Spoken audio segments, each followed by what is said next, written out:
Vamos lá, pessoal, de Panorama do Antigo Testamento. Nós vamos dar continuidade ao nosso curso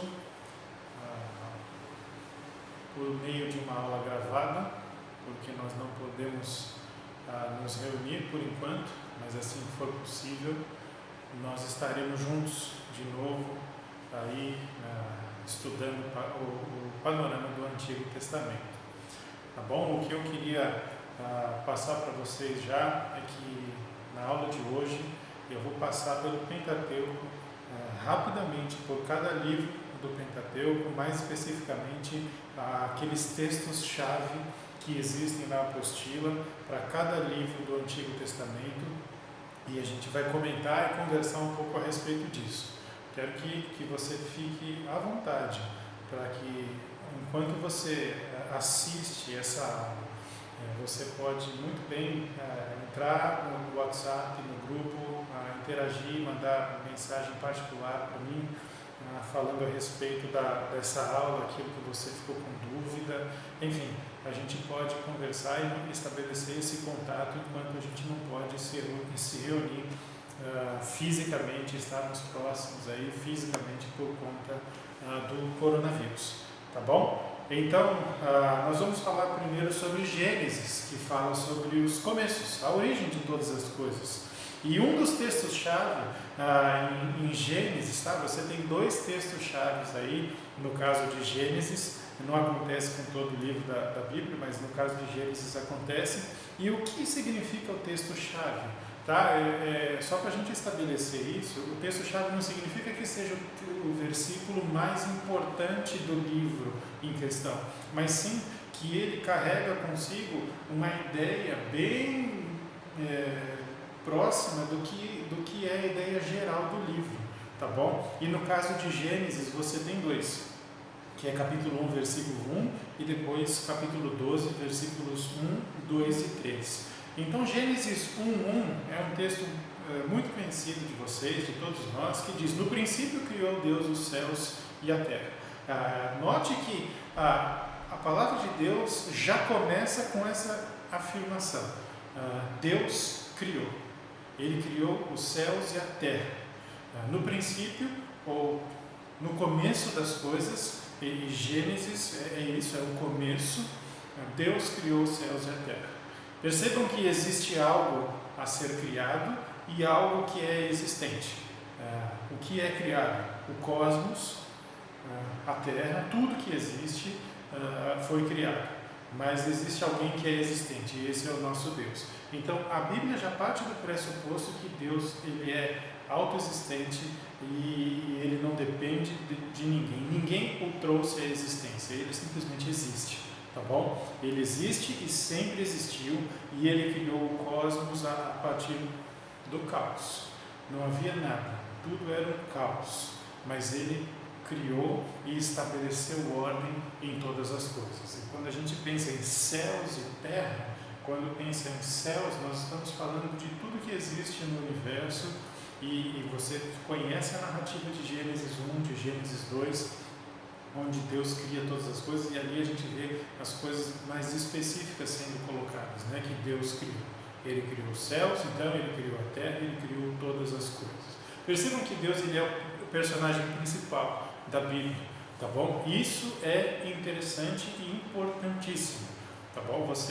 Por mais que você tenha livros, pensando aqui especificamente no Antigo Testamento, que carregam o nome dos seus profetas, por exemplo, a Jeremias, Jonas, Miqueias, Nahum, Abacuque, o personagem principal sempre é e sempre será Deus, tá bom? Ele é o centro de todas as coisas, é por causa dele que tudo existe, e você sabe muito bem disso. Ele não depende do universo, mas muito pelo contrário, o universo, ou seja, a criação é dependente de Deus. Então percebam que nas primeiras palavras já que existem na Bíblia, você já tem uma definição de que Deus ele é autoexistente e ele trouxe à existência tudo aquilo que existe, tá bom? Depois você vai para Gênesis capítulo 12, versículos 1, 2 e 3, e eu quero pegar o texto aqui para ler, embora ele esteja projetado, que diz o seguinte: ora, disse o Senhor a Abraão, sai da tua terra, da tua parentela e da casa de teu pai, e vai para a terra que te mostrarei. De ti farei uma grande nação, e te abençoarei, e te engrandecerei o nome. Sê tu uma bênção. Abençoarei os que te abençoarem, e amaldiçoarei os que te amaldiçoarem. Em ti serão benditas todas as famílias da terra. Esse é um outro texto que diz a respeito aí a ideia geral de Gênesis e de tudo aquilo que você conhece a respeito de Abraão, de Jesus, enfim. Ele traz aí uma ordem para Abraão, que ainda é Abraão, depois ele vai se tornar Abraão, tá bom? E o texto, então, versículo 1, você vê aí, você já deve ter recebido os slides a essa altura, o PDF que eu mandei com o PowerPoint, então você pode acompanhar aí na sua apostila e também com o PowerPoint que eu preparei para essa aula, que eu já disponibilizei no grupo, tá bom? Abraão deveria romper com o passado para desfrutar de uma bênção futura. Olha só, ele diz, sai da tua terra, da tua parentela, da casa do teu pai e vai. Então existe aí a necessidade para que Abraão cumpra com o chamado de Deus, ou que ele obedeça a ordem de Deus, ele precisa romper com o passado, para que ele venha desfrutar de uma bênção prometida por Deus. E aí o versículo 2 você tem, Abraão seria abençoado, para quê? Para abençoar outros. Então, uma grande nação, diz respeito à fertilidade, um grande nome, a fama, que significa fama e autoestima social. E Abraão é conhecido até os dias de hoje, por quem ele representa para Israel, pela importância que ele tem na narrativa bíblica. Então, são promessas de Deus para Abraão. Percebam que, para que ele seja canal de bênção para outras pessoas, ele primeiro seria abençoado. Então, a ideia aqui é a seguinte: você é abençoado para abençoar outros, tá bom? E eu quero fazer uma aplicação pessoal mesmo, tá? Abraão foi abençoado para abençoar outros. Você é abençoado para abençoar outras pessoas. Versículo 3, Abraão será um canal de bênçãos universais. Proteção, Deus dizendo, eu vou abençoar aqueles que te abençoarem e vou amaldiçoar aqueles que amaldiçoarem, ou seja, Deus está com Abraão, ele está protegendo, ele vai proteger, e é uma promessa que jamais será rompida por Deus, porque aquilo que Deus promete, ele cumpre, porque ele é Deus, por causa da palavra dele, por causa do caráter dele, tá bom? Bênçãos para todas as famílias da terra. Então você tem aí, eu coloquei essa frase aí, Deus disse a Abraão que deixasse várias coisas, o seu país, o seu povo e a casa de seu pai, mas nada lhe foi dito sobre a terra para a qual ele deveria ir. Então, a sua partida exigia um ato de fé sem paralelo. É muito interessante você parar para refletir a respeito disso, porque muitas vezes Deus diz coisas e ordena coisas para você em que você não tem certeza ou garantias de que aquilo vai ter o sucesso que você espera. E muitas vezes ele diz coisas e você precisa obedecer porque simplesmente ele é Deus e porque você o ama, você então o obedece. Mas você não sabe onde aquilo vai dar. Você obedece por confiança, por dependência ao Deus a que você pertence. Então, Abraão, ou Abrão no caso ainda, ele precisou sair da terra dele, ele precisou romper com o passado, mas ele não sabia para onde ir. Deus diria, e ele confiou que Deus o guiaria. Então, por isso, essa postura de Abrão tem aí para nós uma relevância muito grande no que diz respeito a atos de fé, confiança plena no Senhor. Ele sabe o que é melhor para mim, por isso eu obedecerei, ainda que em alguns momentos a ordem de Deus para mim não faça sentido. Pare para pensar um pouco nisso. Tá? Muitas vezes Deus manda você fazer alguma coisa que você entende na palavra dele que você deve fazer, e às vezes você não entende bem o porquê você deve fazer aquilo. Mas nem sempre as coisas precisam fazer sentido para você. O que você precisa é obedecer, confiando no caráter de Deus, em confiança plena e submissão plena ao Deus que comprou você com o sangue de Jesus. Ok? Vamos falar sobre Êxodo, e aí o tema de Êxodo é saindo do Egito. E o texto-chave aí, o que a gente considera de texto-chave em Êxodo, se encontra no capítulo 19, versículos 4, 5 e 6. E ele diz, o Êxodo 19, 4 a 6, diz o seguinte: tendes visto o que fiz aos egípcios, como vos levei sobre asas de águia e vos cheguei a mim.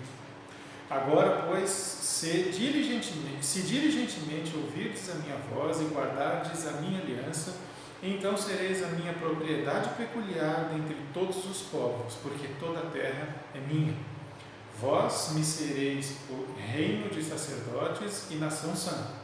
São estas as palavras que falarás aos filhos de Israel. Isso aí é Deus falando com Moisés ali, enquanto eles estão saindo do Egito, tá bom? O texto enfatiza: vocês têm visto, vocês viram o que eu fiz com os egípcios, vocês viram como eu levei vocês. Agora, se vocês ouvirem a minha voz e obedecerem, guardarem a minha aliança, então vocês terão propriedade peculiar, porque toda a terra é minha, tudo pertence a mim.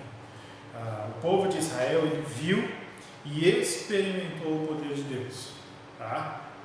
Você sabe muito bem, conhece muito bem toda a história de Israel ali, escravo no Egito, e depois como que Deus tira o povo do Egito, da escravidão do Egito, e leva eles para o deserto, rumo à terra prometida. E você vê constantemente Deus cuidando daquele povo, até o momento em que eles chegam perto do mar, e depois quando o mar se abre, o mar se fecha, enfim, você conhece toda a história, a gente não precisa ficar falando aqui, mas você sabe que Deus protege, guia e cuida do seu povo. Talvez, aliás, eu tenho certeza, você não esteve lá no Egito com o povo de Israel, mas você olha para a história da sua vida, você sabe muito bem que você serve a um Deus que Ele é presente na sua vida, que Ele guia a sua vida e protege a sua vida, porque Ele te ama. E quando você olha para o seu passado, para a sua história, tenha você 12 anos ou 70 anos, você percebe claramente o cuidado de Deus na sua vida. Então, assim, talvez você não tenha visto tão especificamente, tão explicitamente quanto Israel viu Deus abrindo o mar, por exemplo, ou Deus protegendo eles, guiando eles com uma coluna de fogo durante a noite e com uma nuvem durante o dia para proteger o povo no deserto. Talvez você não tenha visto isso, mas você viu de outras maneiras, claramente, a mão de Deus sobre você, sobre a sua vida, e a maneira que Ele tem cuidado, guiado e protegido a sua vida. E o versículo 5, aí de Êxodo 19, diz o seguinte: porque Israel viu e experimentou o poder de Deus, a resposta então que eles precisavam ter era observar aquilo que o Senhor estava falando, ou seja, observar a expectativa que Deus tem a respeito do seu povo e guardar a palavra de Deus, ou seja, os termos da aliança. Então, porque você vê Deus, você percebe Deus cuidando da sua história, da sua vida, você tem a palavra de Deus que vai te guiar, que vai te orientar, para que você dê as respostas adequadas ao Senhor, àquilo que Ele requer do seu povo. Você aprende isso na palavra de Deus, para que você ouça a voz dEle e para que você também guarde os termos da aliança, os termos da palavra de Deus, tá bom? Deus então redimiu o seu povo para que Ele mesmo, ou seja, o seu povo, pudesse se relacionar com Ele e ser separado para Ele. Você sabe muito bem que você uma vez que você se submete à palavra de Deus e você se compromete em praticar a palavra de Deus, você acaba se tornando uma pessoa separada para Deus, porque você não vai agir conforme o curso do mundo, conforme o curso do sistema, mas você vai agir de acordo com a palavra de Deus. E você foi redimido para isso também, para que você se relacione com Deus e para que você seja separado, ou seja, identificado como um pequeno Cristo, onde você está, na sua família, no seu trabalho, na sua escola, na sua faculdade, enfim, seja onde for. Você sabe muito bem, né, que Deus fez isso e Ele espera isso de você, relacionamento com Ele, para que você seja luz para outras pessoas, ou seja, para que você seja santo ou separado para Ele.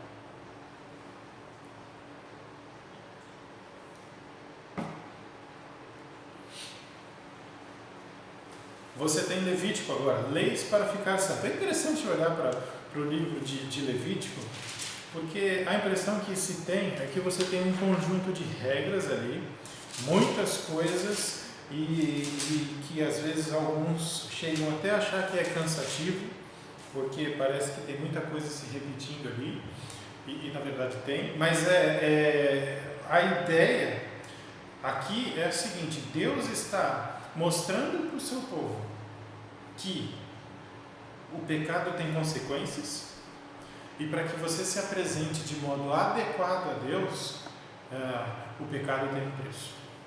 Então, existem uma série de sacrifícios, de maneiras de purificação, rituais de purificação que são descritos em Levítico, mas isso é para enfatizar a santidade de Deus e aquilo que Deus espera do seu povo. Tá bom? E o texto que a gente tem aí, Levítico capítulo 20, versículos 7 e 8, que diz o seguinte: portanto, santificai-vos e sede santos, pois eu, o Senhor, vosso Deus, eu sou o Senhor vosso Deus. Guardai os meus estatutos e cumpri-os. Eu sou o Senhor que vos santifico. Então, percebam que Levítico ele vai enfatizar isso, de que o povo de Deus ele precisa se manter separado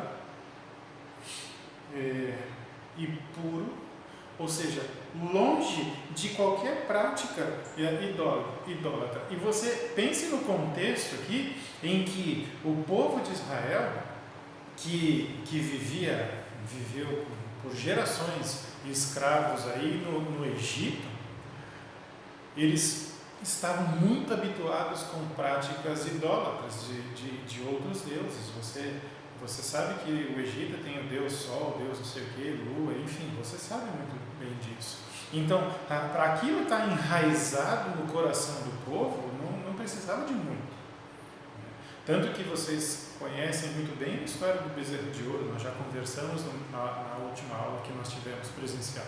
E então, o povo de Israel ele estava muito envolvido com culturas e religiões pagãs e idólatras. E Deus então está estabelecendo que, olha, eu sou diferente, eu sou o Senhor. O modo de você me adorar não é o mesmo que as outras religiões, que as outras nações adoram os deuses dela. Então, por isso ele diz: guardem os meus estatutos e cumpram-os. Ou seja, aprendam os estatutos, guarde no coração, mas viva isso também. Porque eu sou o Senhor que vos santifica. Por isso precisava ser separado diferente de qualquer outra religião, para viver para Deus, viver única e exclusivamente para Deus. Lembra que Deus pede ou ordena que nós adoremos apenas Ele?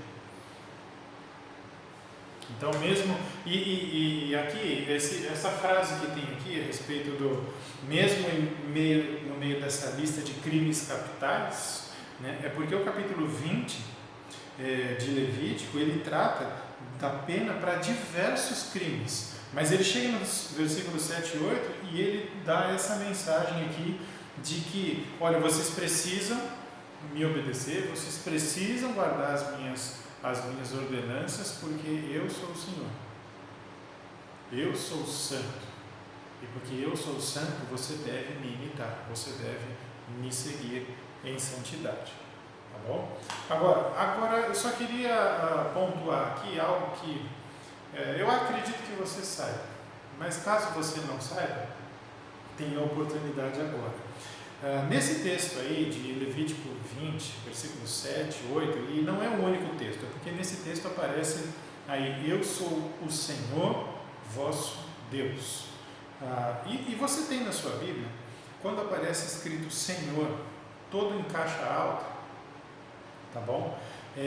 Esse é o nome de Deus, tá bom? E o nome de Deus é Javé, tá? Não é Yahweh, Yehová, Jeová, não, é Javé, tá bom? Então, é o nome do Deus de Israel, conforme está aqui, dado aos israelitas por meio de Moisés. Quando você vê na sua Bíblia, principalmente no Antigo Testamento, o Senhor escrito em caixa alta, desse jeito aqui que está aqui, né?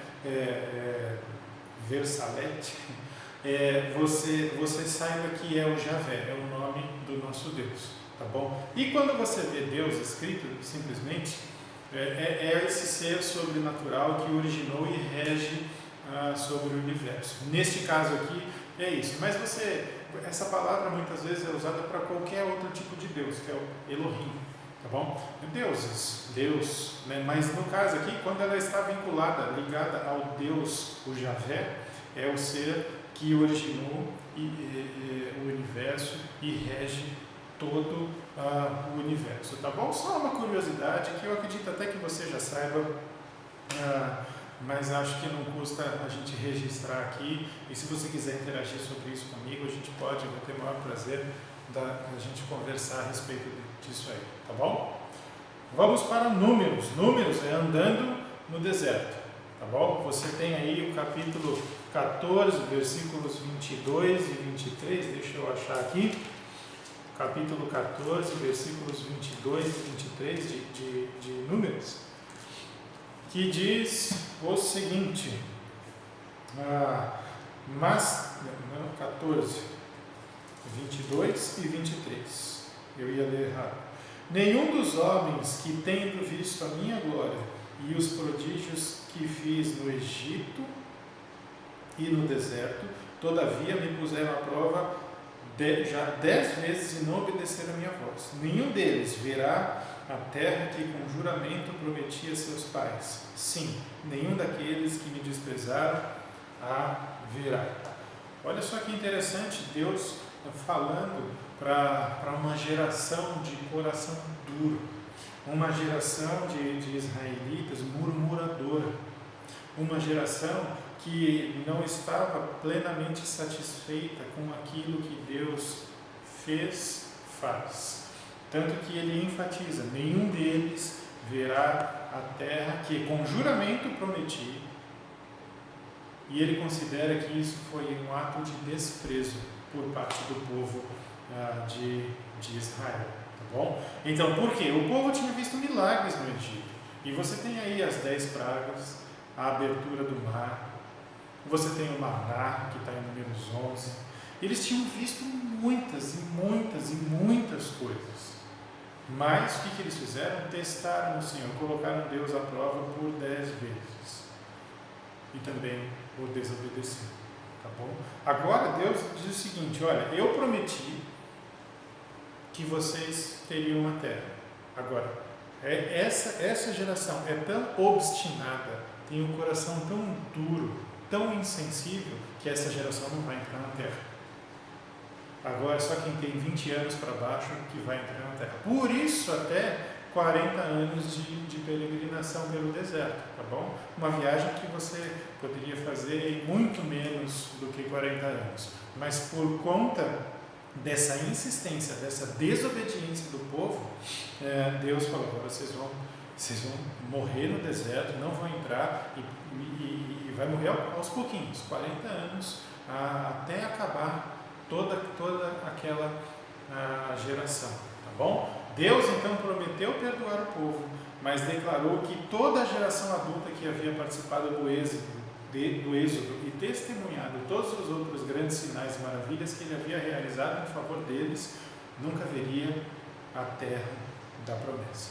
Tá bom? O povo foi perdoado, mas não desfrutou da terra prometida. Deus não se vingou assim de privá-los de bênçãos, mas Deus perdoou.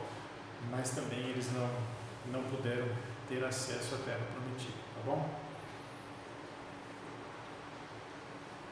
Eu mencionei Números 11 e aproveitando que a gente está falando rapidamente sobre Números, eu quero falar sobre esses 4 versículos aqui que estão projetados aqui. Números 11, versículos 1 e 2. Queixou-se o povo de sua sorte aos ouvidos do Senhor.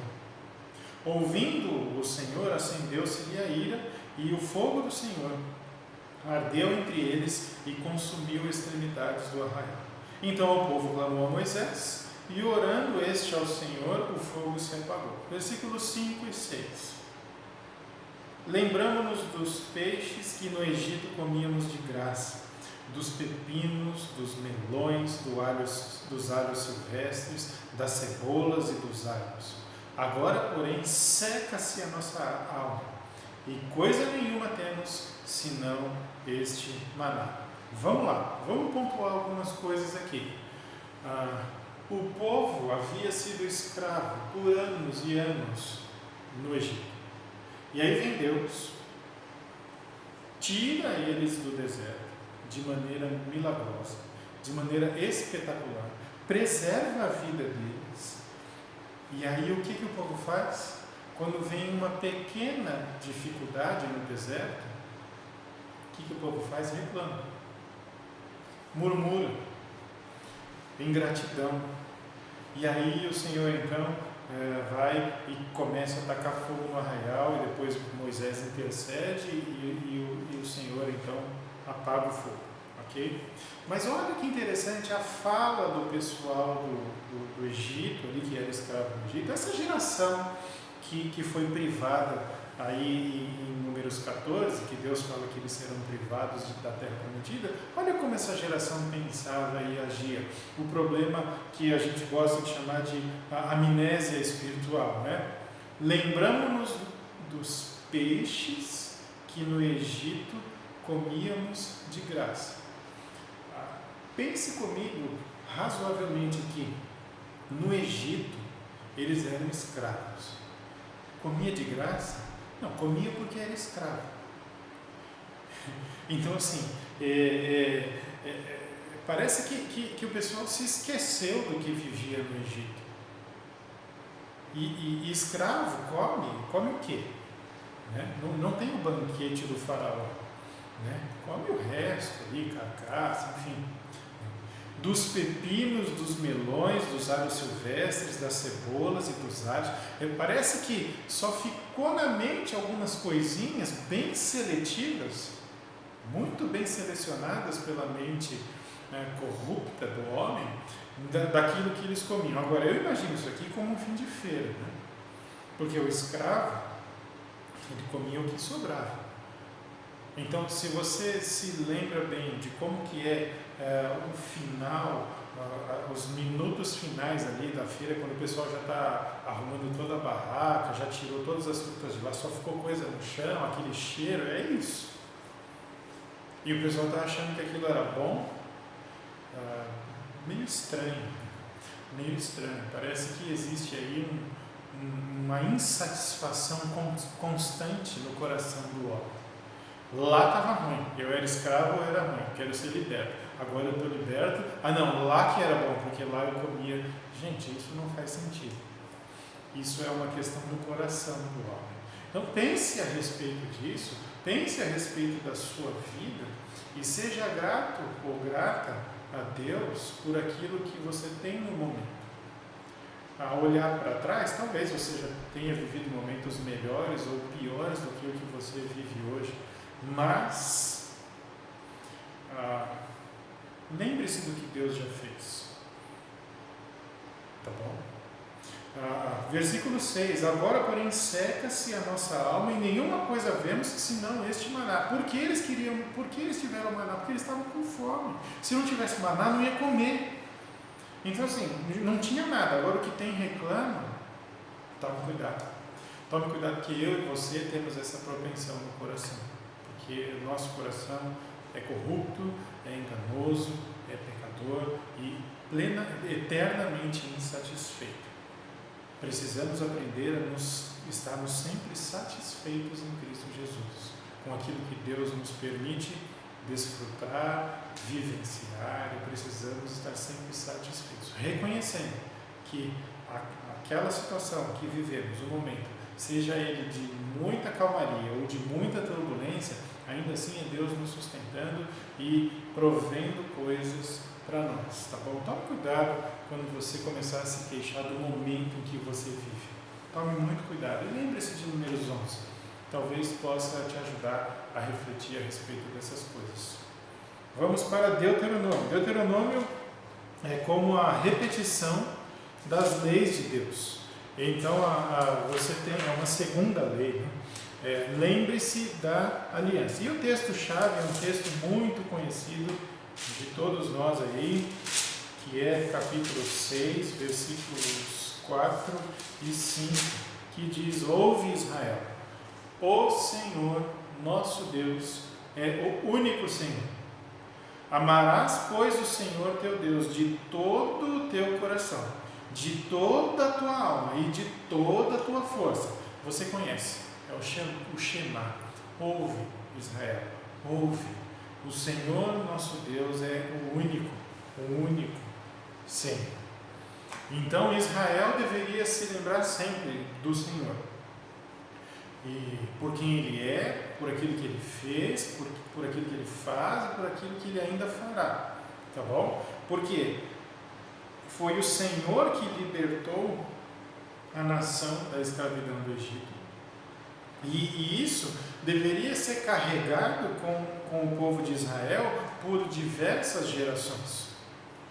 Perceba que o texto, quando ele segue, ele no versículo 6, ele diz: Estas palavras que hoje te ordeno estarão no teu coração. Versículo 7. Tu as inculcarás a teus filhos, e delas falarás assentado em tua casa, e andando pelo caminho, e ao deitar-te, e ao levantar-te.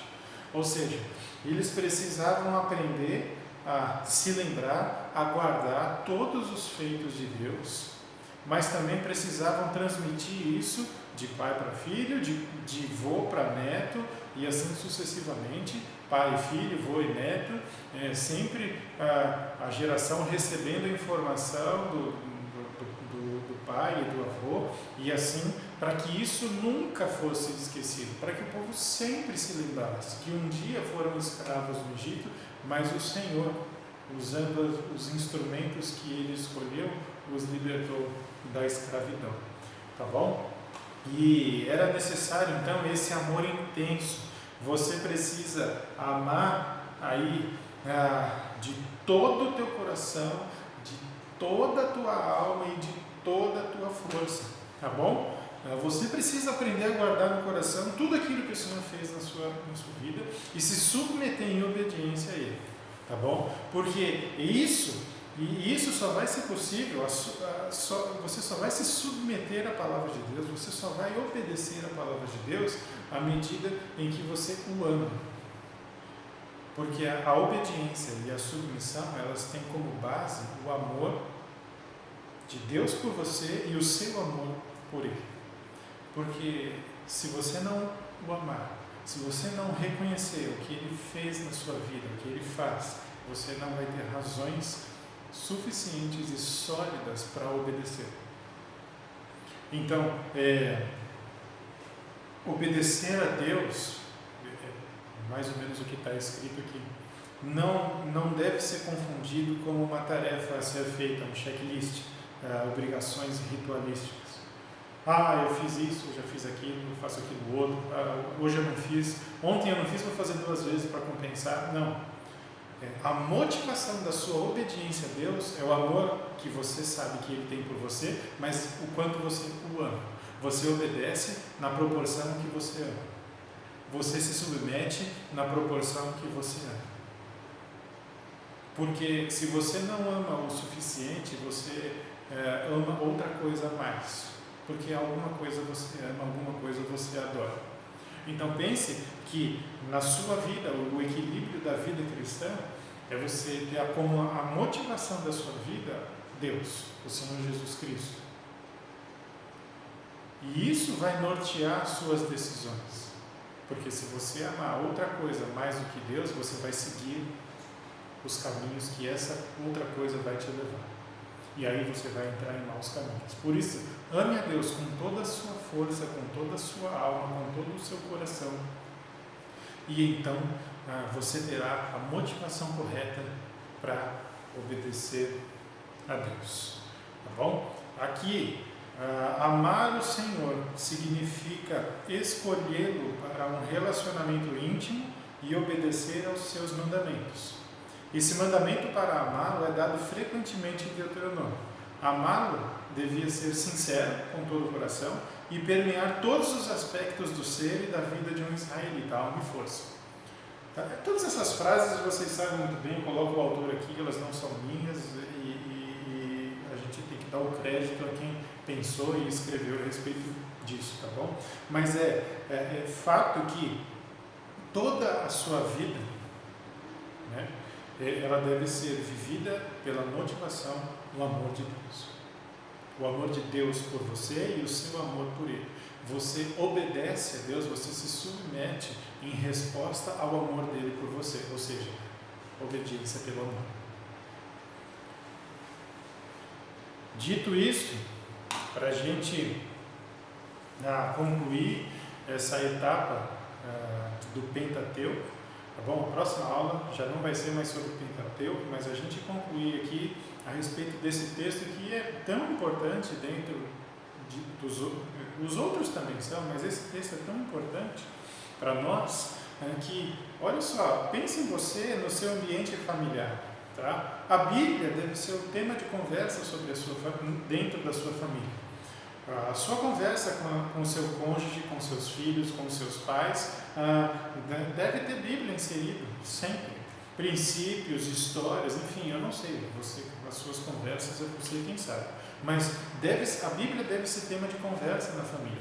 E nesses dias de isolamento que temos vivido, há muito tempo eu nunca vi falar-se tanto de culto doméstico. Eu espero que você esteja aproveitando essa oportunidade para fazer culto doméstico. E se você não tinha esse hábito e agora está criando, mantenha depois que acabar esse momento de pandemia. E se você ainda não iniciou, inicie.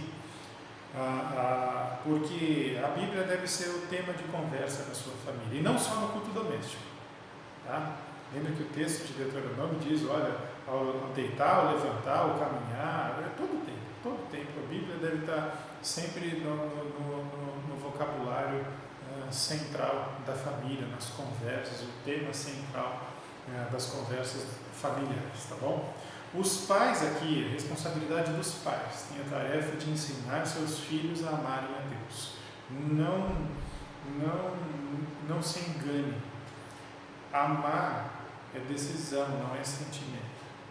Então é você, pai e mãe, que vai ensinar seu filho, sua filha a amar a Deus. Tá bom? Amar é decisão, não é sentimento. Pais que amam a Deus sabem que dependem dele na tarefa de ensinar seus filhos. Você que tem filhos pequenos, filhos adolescentes, filhos jovens, filhos casados, enfim, vocês sabem que para ensinar seus filhos a amar a Deus, você depende de Deus para essa tarefa. E se é ordem dele para os pais, tenham certeza de que ele vai capacitá-los. Se você ainda não é pai, não é mãe, se você, mas você planeja um dia ser, lembre-se disso. Dependa de Deus. Quando você tiver, sempre você precisa depender de Deus. Mas quando Deus te der filhos, se assim Ele quiser, dependa dele para ensinar seus filhos a amar a Deus. Os seus filhos, aqui é uma frase do Ted Tripp, no livro Pastoreando o Coração da Criança. Seus filhos necessitam desesperadamente entender não apenas o que fizeram exteriormente errado, mas também por que o fizeram, que é o aspecto interior. Lembra que a gente estava falando a respeito da motivação? O que você faz é reflexo da sua motivação. Te lembra alguma coisa? Jesus falando, a boca fala do que está cheio o coração? Por quê? O que você faz é fruto do porquê você faz. O que sai é fruto do que está aqui dentro. Então, você precisa prestar atenção no seu coração, nas suas motivações, nos seus pensamentos, e quando você tiver filhos que vão precisar aprender a lidar com isso, você vai precisar sentar e falar, o que você fez foi isso, agora me explica o porquê você fez. E aí você vai atingir o coração do seu filho. Ele vai falar o porquê, e você vai trabalhar esse porquê, e Deus vai usar isso na sua vida, na vida do seu filho, da sua filha, para a honra e glória dele, e aos poucos ele vai aprender a ter a motivação correta para fazer as coisas, ou seja, ele vai aprender a amar a Deus. Tá bom, queridos? Muito obrigado pela sua paciência, você que chegou até o fim do vídeo aí, obrigado pela sua paciência. Lembre-se, qualquer dúvida, qualquer questão, entre em contato comigo, vou ter o maior prazer de conversar com você, e até a próxima, se assim Deus permitir.